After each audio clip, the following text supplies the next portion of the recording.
There was a time when this dog was a puppy that she stole the toilet paper. So this didn't happen today, I'm just kind of reenacting it.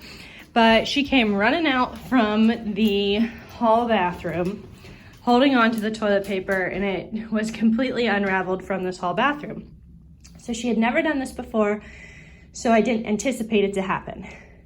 After the first time that something happens, you could anticipate it to happen a second time.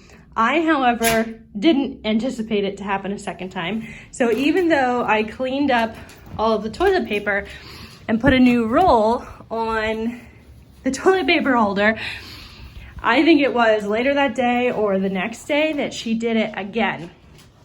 So now that this happens a second time, gosh, and she made quite the mess that day.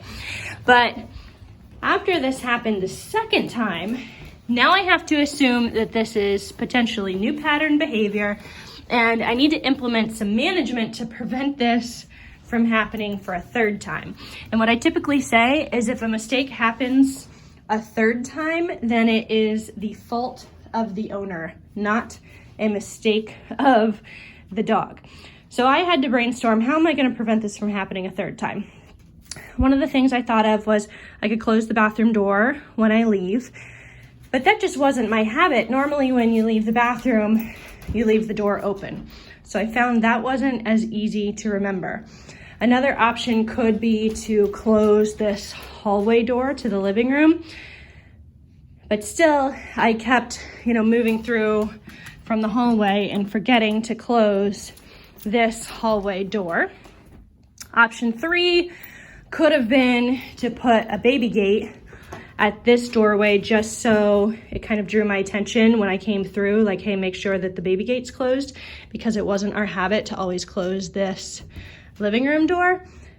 What I just decided is that for probably a month or two, in this house, there was no toilet paper on the toilet paper roll. So for a month or two, the toilet paper sat up here on the counter where she couldn't get to it.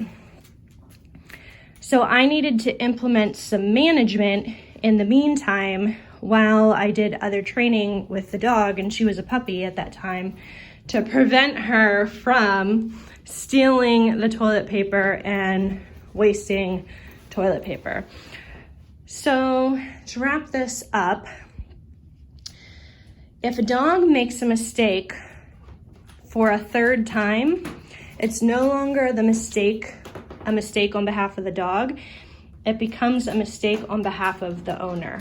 And in the meantime, while we work through training, we'll need to brainstorm some ways to control what we can control, implement some management when we need to.